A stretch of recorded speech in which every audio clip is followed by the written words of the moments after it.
Obat Hati, Renungan Harian, Bugar Selamanya, oleh Feril E. Haris. Damai ada di dalam setiap janjinya. Mari mendekat lewat firman Tuhan hari ini. Judul renungan hari ini, Tuhan merencanakan untuk kebaikan. Ayat inti, renungan hari ini, terdapat dalam Kejadian 50 ayat 20-21. Allah telah mereka-rekakannya untuk kebaikan, dengan maksud melakukan seperti yang terjadi sekarang ini, yakni memelihara hidup suatu bangsa yang besar. Jadi janganlah takut, aku akan menanggung makanmu dan makan anak-anakmu juga. Demikianlah ia menghiburkan mereka dan menenangkan hati mereka dengan perkataannya. Mengasuh anak bisa menyakitkan. Sedikit yang saya tahu, sudah bertahun-tahun berlalu sejak saya meringkuk dalam pelukan ibu saya sambil terisak-isak. Kami sedang duduk di ruang tunggu keluarga di luar Neonatal Intensive Care Unit, NICU. Istri saya, Laura, masih dirawat di rumah sakit 80 mil jauhnya, di mana Alison dilahirkan hampir 24 jam sebelumnya. Kelahiran dengan bantuan vakum ekstraktor telah menyebabkan dia terluka parah, 2 retakan tulang tengkorak dan 4 pendarahan, salah satunya di lobus frontal kanan otaknya. Banyak hal terjadi begitu cepat, bayangan itu terus berputar di kepala saya. Melihat putri kecil saya yang baru berusia beberapa jam, kesulitan bernapas dan kemudian berhenti bernapas dan membiru saat dokter berusaha menjaganya tetap hidup.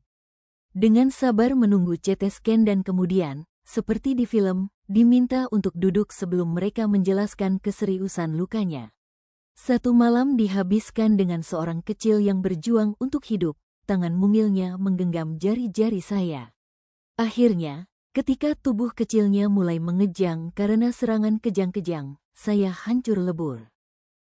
Laura keluar dari rumah sakit dan tiba malam itu. Itu adalah malam yang penuh tangisan, tetapi kemudian menjadi cahaya dalam kegelapan. Ibu saya membagikan sebuah ayat kitab suci kepada saya tentang hal yang membawa pengharapan. Allah telah mereka-rekakannya untuk kebaikan, dengan maksud melakukan seperti yang terjadi sekarang ini, yakni memelihara hidup suatu bangsa yang besar. Kejadian 50 ayat 20. Ini merupakan perjalanan yang panjang. 4 minggu di NICU.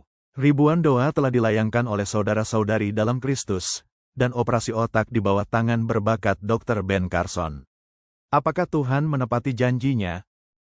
Jawabannya muncul dalam kumpulan gambar yang terukir di benak saya. Perawat dan para orang tua lainnya membungkuk untuk membaca ayat-ayat Alkitab yang digantung pada tempat tidur rumah sakit Alison. Berbagi dengan orang tua lain yang sedang bergumul tentang kekuatan Tuhan untuk mengatasi masalah. Charles Gibson, pembawa acara 20/20, yang membawakan cerita Alison secara nasional, menyampaikan bersamanya peringatan tentang risiko melahirkan dengan bantuan ekstraksi vakum. Judy Frobe, yang baru saja dibaptis ke dalam keluarga gereja kami, mengangkat Alison, menatap mata kecilnya dengan sungguh-sungguh, dan berseru, "Kamu tidak pernah tahu betapa kamu telah menjadi berkat bagi kami." Mengingat parahnya luka-lukanya, sungguh luar biasa bahwa Alison selamat.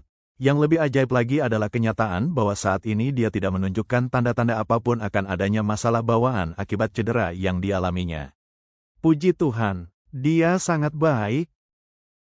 Kesimpulan renungan hari ini, Tuhan adalah Allah yang melakukan perkara besar. Ketika keadaan tampak mustahil, kasih dan kuasa-Nya tetap bekerja. Kesembuhan Alison mengingatkan kita bahwa tangan Tuhan selalu menyertai, memulihkan, dan menjadikan segala sesuatu indah pada waktunya.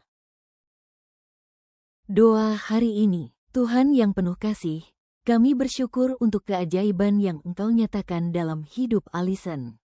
Terima kasih atas pemeliharaan dan kesembuhan yang Engkau berikan.